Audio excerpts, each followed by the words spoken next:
Good morning प्यारे बच्चों, मुझे विश्वास है आप सभी स्वस्थ होंगे। आज हम क्लास 11th का third chapter motion in a straight line के कुछ टॉपिक करेंगे। आज हमारे टॉपिक होगा scalar quantity, vector quantity, distance and displacement, speed and velocity. तो सबसे फर्स्ट देखेंगे हम स्केलर क्वांटिटी। स्केलर क्वांटिटी तो ऐसी क्वांटिटी जिसमें डायरेक्शन की जरूरत नहीं होती उसे हम स्केलर क्वांटिटी कहते हैं। जैसे फॉर एग्जांपल मास हो गया, टाइम हो गया, डिस्टेंस हो गया। जैसे टाइम है 10 मिनट, 5 मिनट, 2 घंटे, 4 घंटे, तो इसमें डायरेक्शन की जरूरत नहीं होती। तो प्यारे बच्चों ये हो गई हमारी स्केलर क्वांटिटी। डिस्टेंस हो गया जैसे 10 मीटर, 4 मीटर, 5 मीटर, 100 मीटर, तो इसमें डायरेक्शन की जरूरत नहीं होती डिस्टेंस में। तो ये हमारी स्केलर क्वांटिटी हो गई जिसमें डायरेक्शन की जरूरत नहीं होती। ऐसी क्वांटिटी को हम स्केलर क्वांटिटी कहते हैं। तो इसकी हम डेफिनेशन लिखेंगे पहले। The quantity which only the quantity which only process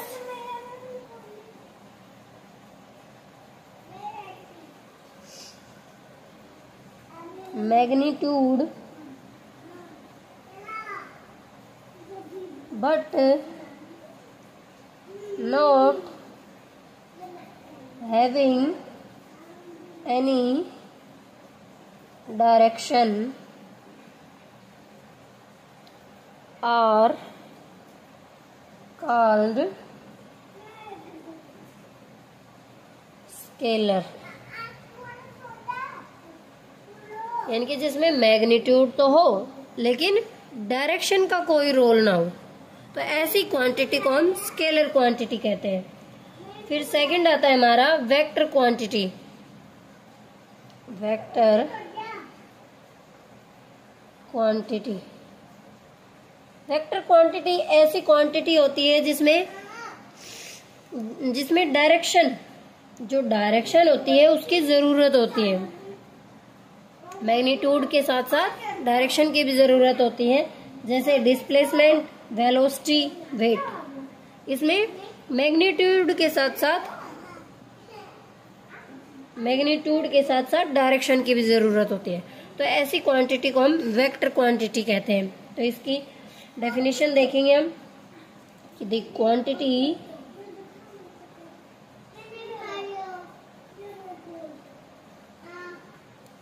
which have both magnitude as well as direction are called vector. यानी कि वेक्टर क्वांटिटी में मैग्नीट्यूड के साथ साथ डायरेक्शन की भी जरूरत होती है और स्केलर क्वांटिटी में सिर्फ मैग्नीट्यूड होता है, डायरेक्शन की जरूरत नहीं होती। तो इसका एग्जांपल लिया था हमने, जैसे मास हो गया, टाइम हो गया और डिस्टेंस। और वेक्टर क्वांटिटी के जो एग्जांपल है वो है वेट, डिस्प्लेसमेंट, वेलोसिटी। अब हम बात करने वाले हैं concept of distance and displacement. Concept of distance and displacement, इसको देखेंगे। तो डिस्टेंस क्या होता है, पहले ये समझेंगे डिस्टेंस क्या होता है।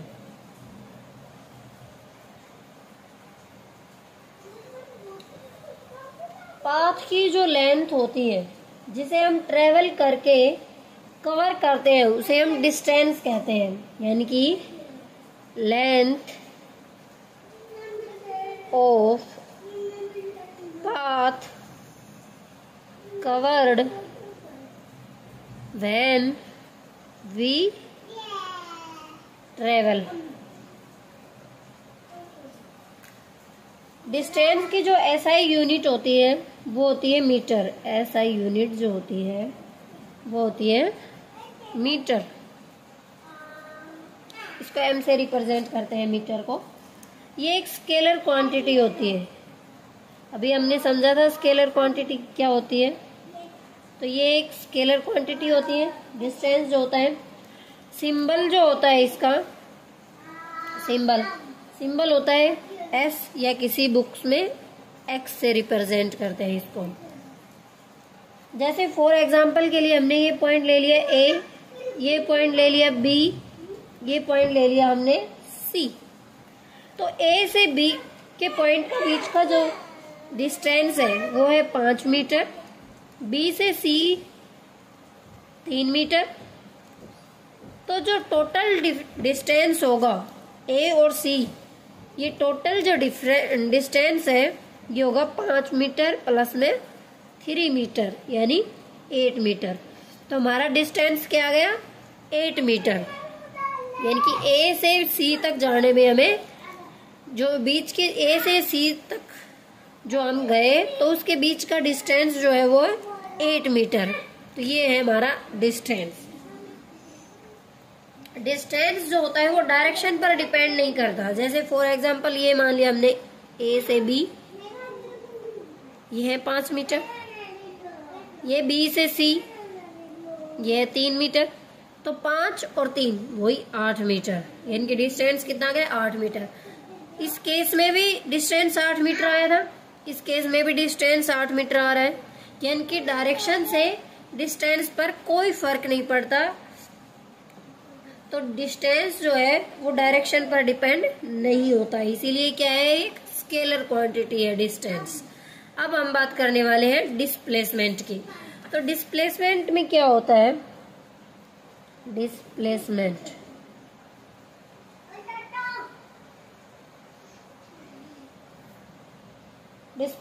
डिस्प्लेसमेंट को हम, ये एक वेक्टर क्वांटिटी होती है। डिस्प्लेसमेंट जो होती है वो हमारी वेक्टर क्वांटिटी होती है। तो इसीलिए इसको हम रिप्रेजेंट करते हैं एस वेक्टर से या फिर एक्स वेक्टर से रिप्रेजेंट करते हैं इसको। और इसकी एसआई जो यूनिट होती है वो होती है मीटर। एसआई यूनिट क्या होती है मीटर यानी एम। उसके बाद आता है डिस्प्लेसमेंट होता क्या है। डिस्प्लेसमेंट होता है कि जो शॉर्टेस्ट डिस्टेंस होता है इनिशियल एंड फाइनल पोजीशन का, जो शॉर्टेस्ट डिस्टेंस होता है उसको हम डिस्प्लेसमेंट कहते हैं। Shortest distance between initial position and final position.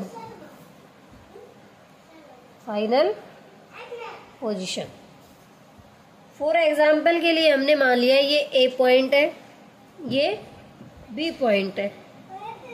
ए और बी के बीच का डिस्टेंस है 5 मीटर। बी और सी ये डिस्टेंस है 3 मीटर। तो हम चले थे ए पॉइंट से, तो ए पॉइंट हो गया हमारा इनिशियल पोजीशन हो गई हमारी, यानी कि इनिशियल पॉइंट हो गया यानी इनिशियल पोजीशन हो गई हमारी। फाइनल पोजीशन है हमारी सी पॉइंट। फाइनल पोजीशन जो है वो हमारी है सी पॉइंट।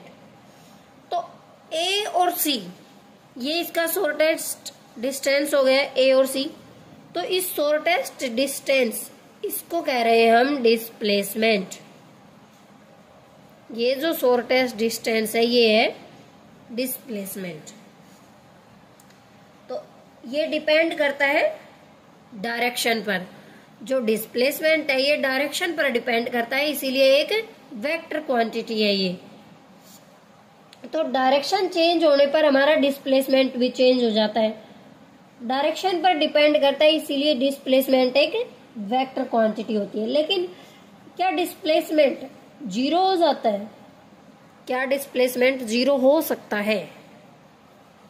तो देखो, मान लो ये पॉइंट ए है हमारा, यानी ये हमारा इनिशियल पॉइंट है, इनिशियल पॉइंट है या इनिशियल पोजीशन है हमारी पॉइंट ए। हम यहां से चले, हम गए बी पॉइंट पर, यहां से चले पॉइंट बी पर आए, बी पॉइंट से हम आए सी पॉइंट पर, यानी यहाँ आए सी पॉइंट पर, सी पॉइंट से हम आए डी पॉइंट पर, ऐसे चले, और डी पॉइंट से आ गए हम वापस ए पॉइंट पर, ए पॉइंट पर वापस आ गए।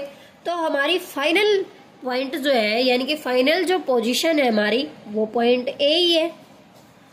फाइनल जो पोजीशन होगी वो भी हमारी क्या, वो पॉइंट भी क्या है हमारा, ए है। यानी कि हम जहां से चले थे वहीं पर वापस आ गए, तो हमारा डिस्प्लेसमेंट क्या हो गया, 0 हो गया। इस पोजीशन में हमारा डिस्प्लेसमेंट है वो 0 हो जाता है। अगर इनिशियल पॉइंट और फाइनल पॉइंट, यानी कि इनिशियल पोजीशन और फाइनल पोजीशन अगर हमारी सेम हो तो हमारा डिस्प्लेसमेंट 0 हो जाता है। फॉर एग्जाम्पल के लिए घड़ी की सुइयां अपना डिस्प्लेसमेंट 0 कर लेती हैं। कैसे? सेकंड वाली जो सुई है वो 60 सेकंड में अपना डिस्प्लेसमेंट 0 कर लेती है। घंटे वाली जो सुई है वो 12 घंटे में अपने डिस्प्लेसमेंट 0 कर लेती है। और जो मिनट वाली जो सुई होती है वो 60 मिनट में अपना डिस्प्लेसमेंट 0 कर लेती है। इसी प्रकार जो अर्थ है हमारी वो 1 साल में अपना डिस्प्लेसमेंट 0 कर लेती है। तो ये हो गया कि हमारा डिस्प्लेसमेंट है ये 0 भी हो जाता है। उसके बाद आता है डिस्टेंस और डिस्प्लेसमेंट बराबर कब होगा, यानी कि डिस्टेंस और डिस्प्लेसमेंट 0 कब होगा, नहीं सॉरी 0 नहीं, इक्वल डिस्प्लेसमेंट इक्वल कब होंगे दोनों?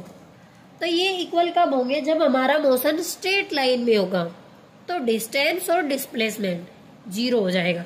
यानी कि हम पॉइंट ए से बी पॉइंट पर गए स्ट्रेट, ए पॉइंट से बी पॉइंट पर गए हम स्ट्रेट लाइन में, तो हमारा ये मोशन है स्ट्रेट लाइन में।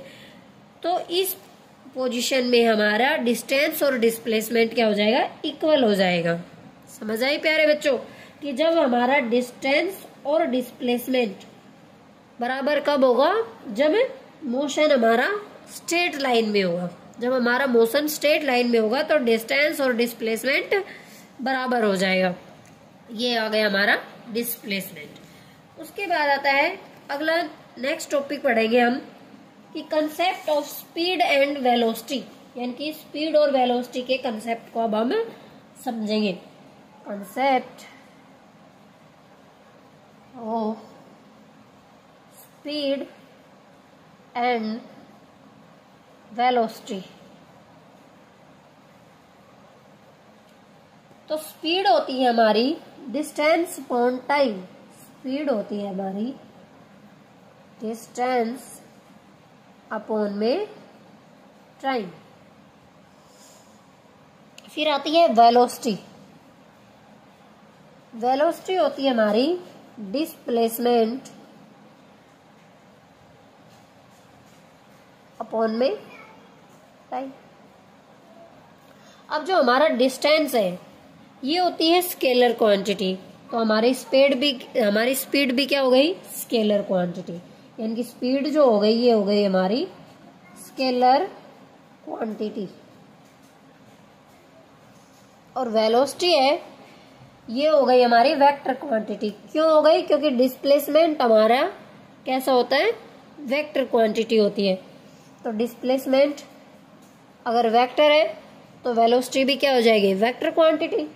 तो वेलोसिटी हो गई वेक्टर क्वांटिटी। फिर स्पीड को ऐसे लिखेंगे v इक्वल टू डिस्टेंस को x और टाइम को t, तो अपॉन में t। वेलोसिटी आ गया v, वेक्टर क्वांटिटी है तो वेक्टर लगा देंगे इसके ऊपर, v vector equal to x का वेक्टर अपॉन में t। ये आ गई हमारी वेलोसिटी का फॉर्मूला। फिर SI यूनिट की बात करें तो SI यूनिट होती है हमारी स्पीड की, वो होती है मीटर पर सेकंड। और वेलोसिटी की SI यूनिट वो होती है हमारी मीटर पर सेकंड। दोनों की यूनिट सेम रहेगी, बस अंतर क्या है कि ये स्केलर क्वांटिटी है, ये वेक्टर क्वांटिटी है। थोड़ा सा अंतर ये भी है कि ये डिस्टेंस अपॉन टाइम है, ये डिस्प्लेसमेंट अपॉन टाइम है। तो ये हो गया हमारा स्पीड और वेलोसिटी। अब हम स्पीड्स के कुछ टाइप्स देखेंगे, जैसे यूनिफॉर्म स्पीड क्या होती है, फिर नॉन यूनिफॉर्म स्पीड क्या होती है, एवरेज स्पीड क्या होती है और इंस्टेनियस स्पीड क्या होती है। तो एक एक करके देखेंगे। तो फर्स्ट है हमारी यूनिफॉर्म स्पीड। यूनिफॉर्म स्पीड जैसे हम 1 मिनट में, जैसे मैं 1 मिनट में चलती हूँ 2 मीटर, फिर अगली 1 मिनट में 2 मीटर चलती हूँ, फिर उससे अगली 1 मिनट में 2 मीटर चलती हूँ और ऐसे ही चलती जा रही हूँ। तो मेरी जो ये स्पीड है ये हो गई यूनिफॉर्म स्पीड, यानी कि मैं टाइम में, मतलब फिक्स टाइम में फिक्स दूरी ट्रेवल कर रही हूँ। तो ये होती है हमारी यूनिफॉर्म स्पीड। जैसे हमारी घड़ी की सुइयां यूनिफॉर्म स्पीड में चलती है, या फिर जो चलता हुआ जो फैन है, यानी कि फैन चल रहा है हमारा, तो उसकी जो स्पीड होती है वो भी एक यूनिफॉर्म स्पीड होती है। तो इसकी डेफिनेशन लिखेंगे यूनिफॉर्म स्पीड की। तो वो और हाँ प्यारे बच्चों, यूनिफॉर्म स्पीड को हम क्या कहते हैं, कांस्टेंट स्पीड भी कहते हैं, कांस्टेंट स्पीड भी कहते हैं, और इसको यूनिफॉर्म मोशन भी कहते हैं, यूनिफॉर्म मोशन। पेपर में किसी भी नाम से पूछ लिया जाए कि यूनिफॉर्म स्पीड क्या होती है, कांस्टेंट स्पीड क्या होती है, या यूनिफॉर्म मोशन क्या होता है, तो इसकी डेफिनेशन लिखेंगे। When an object travels equal distance in equal time, यानी कि इक्वल डिस्टेंस ट्रेवल करे ऑब्जेक्ट हमारा इक्वल टाइम में, time interval, then the speed is said to be uniform. तो हमारी जो ये स्पीड होगी, ये कैसी स्पीड होगी प्यारे बच्चों, यूनिफॉर्म। उसके बाद देखते हैं हम non uniform speed. Non uniform speed, non uniform speed जैसे हमारी कोई कार है, कार से हम जा रहे हैं, कहीं ट्रेवल कर रहे हैं, तो कार की स्पीड कभी ज्यादा करते हैं, कभी कम करते हैं। तो ये जो स्पीड है, यानी कि स्पीड को हम ऊपर नीचे कर रहे हैं बार बार, यानी कि ज्यादा करें, कभी 60 की स्पीड से चल रहे हैं, कभी 40 की स्पीड से, कभी 70 की स्पीड से। तो ये जो स्पीड है, इस स्पीड को, ऐसी स्पीड को हम कह रहे हैं हम नॉन यूनिफॉर्म स्पीड, यानी कि ये इक्वल टाइम में इक्वल डिस्टेंस ट्रेवल नहीं कर रही। तो इस स्पीड को हम कहते हैं नॉन यूनिफॉर्म स्पीड। तो इसकी डेफिनेशन देखेंगे। When an object travel unequal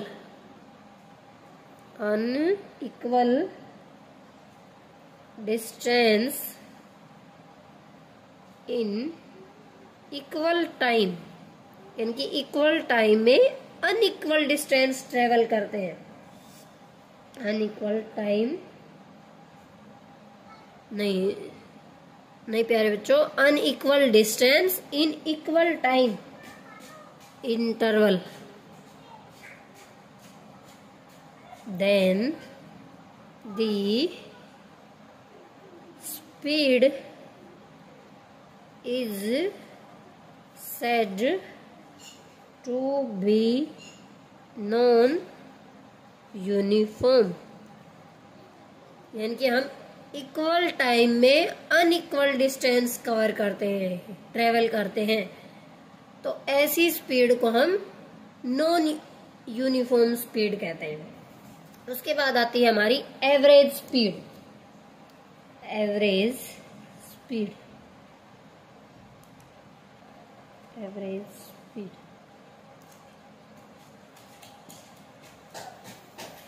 यानी कि टोटल डिस्टेंस को टोटल टाइम से हम डिवाइड कर दें, टोटल डिस्टेंस को टोटल टाइम से डिवाइड कर दें तो हमारे पास एवरेज स्पीड आ जाती है प्यारे बच्चों। तो टोटल, इसकी डेफिनेशन देखेंगे, the total distance travelled by an object per unit total time is known as average speed। उसके बाद आती है लास्ट स्पीड, कौन सी बच गई हमारी? Instantaneous speed.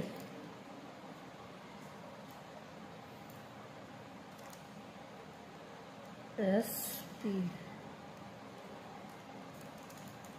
ऐसी स्पीड जो एक पर्टिकुलर टाइम के लिए निकाली जाती है उसे हम इंस्टेनियस स्पीड कहते हैं। इनकी speed of any object at a particular instant of time. और ये जो स्पीड होती है, इस स्पीड को हम मेजर करते हैं स्पीडोमीटर से। तो speed measured by speedometer is instantaneous speed.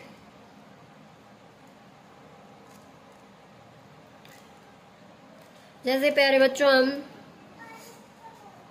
किसी स्कूटी को लेकर जा रहे हैं, मान लिया मैं किसी स्कूटी को लेकर जा रही हूँ, तो मैं अपने जो स्पीडोमीटर है, मेरी स्कूटी का जो स्पीडोमीटर है, उसमें मैं जो स्पीड नोट कर रही हूँ उस टाइम में, तो वो जो स्पीड है वो स्पीड होती है हमारी इंस्टेंटेनियस स्पीड, उसको कहते हैं।